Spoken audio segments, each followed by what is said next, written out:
So now your psychology overcame your fucking ability to follow the actual strategy, Follow the which was your rules. skill. Correct. So that's where I think psychology does play in, because you do break the rules. That's where people, I'd say 99% of all losing traders fail, is because they broke the rules. They're either they don't have any rules to begin with, or they have a system that they learned from someone like me or you or anybody, but they didn't have the emotional discipline and psychology to actually follow with it, yeah. They set their stop, but once it got there, they're like, it's almost going to get there, but maybe just A little bit tick more it risk. down, Yeah, tick it down. yeah. Like you said, maybe I'll just remove it.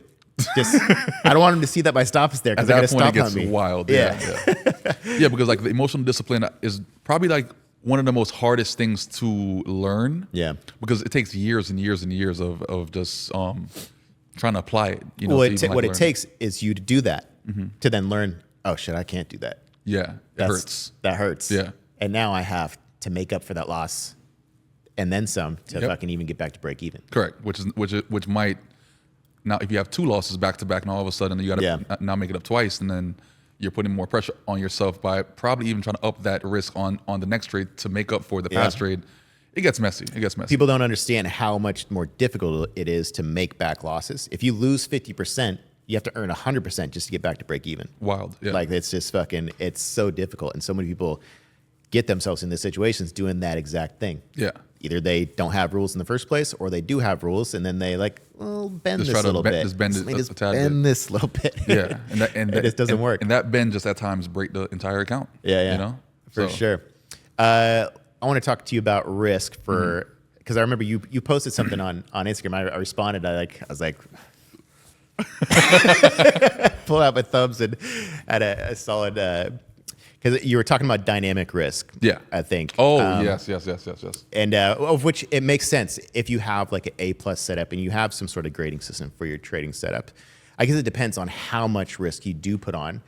And so I kind of rebutted back and said, if you don't have like set risk, you're putting yourself into situations where, yes, you might make more money on those A+ setups if they do work out. But Correct. if you have dynamic and go big and it doesn't work out, like we just talked about, if you lose 50% and you now have to earn 100% Correct. to get back to even break even. So what is it that you were Trying to I kind of forget refer what to? you were what you were saying there. Yeah, no. So like the biggest thing is like so let's say if you have an initial deposit of like 50K, right? Yeah. I like to build cushion in my account first before I even try to even up the risk in any kind of way that, you know, it's risky or like it's way more than what I'm used to and that kind of stuff, because you invested 50K in the account, right? That's your money. Yeah.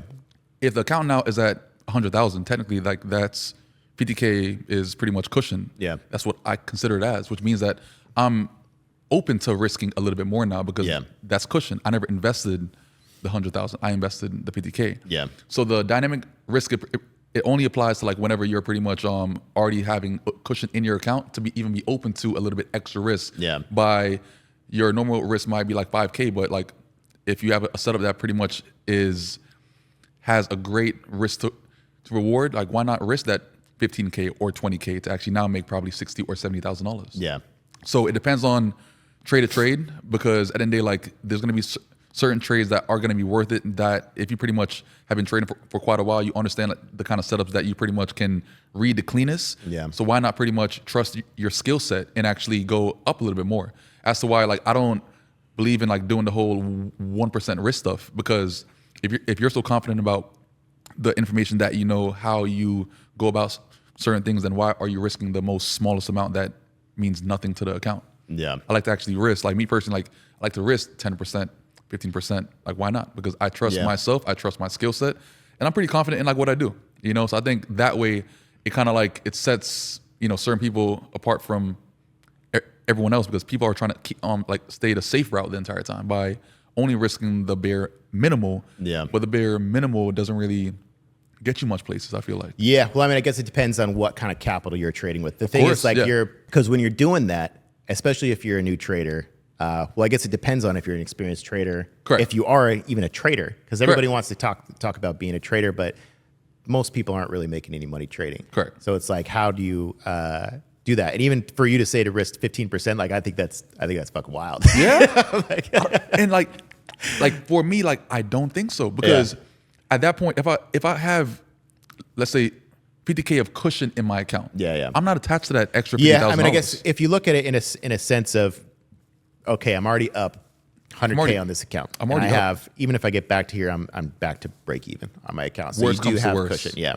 And I think that's very important because if you disconnect from the money, I think that's when you start to make money. Yeah.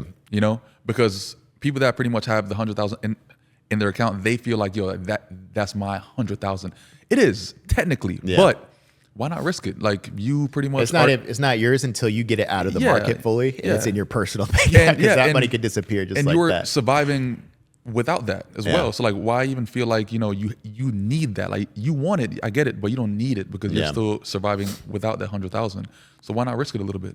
Yeah, well, I mean, I guess it depends on if you have disposable income. Like if you can afford to lose it, and you're just like, fuck it, if this is gone, like whatever, I can deposit more. Yeah. So if it's like your only trading account and your only 10 grand you got, I think me personally, I think risking that much while you do want to try to make money, that's where I think where funding comes in. Correct. Where you're like, okay, if I have $10,000 account, me to make $10,000, I got to fucking 2x this account. Because to earn 100% on an account is you got to take on big risk. Yeah. You got to be earning taking 10, 20, 15% risk on those. But that's the difference between like back then and now though. Yeah. Like back then, like, I mean, I had no choice but to take those kind of risks to actually even try to grow my account in some kind of way. Yeah. And it worked out for like the big home runs that actually hit, of course. But there's times that, I took hits as well, trying to go to sleep and don't set the stop loss. And then I wake up with a heartache, Yeah.